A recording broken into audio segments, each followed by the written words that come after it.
Welcome to the Genius Factory. Enjoy the video. You begin by selecting paper, brushes, and paints that respond predictably. 300 GSM cold press holds water. Tape the edges to prevent warping. Mix thin, transparent washes at roughly 0. 5 paint to water for the first layer so you retain luminosity. Lightly sketch hair flow. Mark major mass and part lines, not every strand. Once done, load around #6 with diluted color and paint the base wash following direction of hair. Letting gravity and brush strokes suggest volume and movement.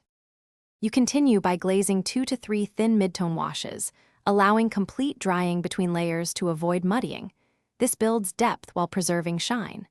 Use negative painting to define individual strands. Paint around highlights rather than over them. For subtle texture, lift pigment with a damp, clean brush to carve soft highlights. Then introduce a firmer, dry brush to suggest flyaways and coarse strands with short, varied strokes. Make sure to rotate the paper so gravity helps create tapered strokes and natural flow. You finish by tightening values and refining the brightest highlights.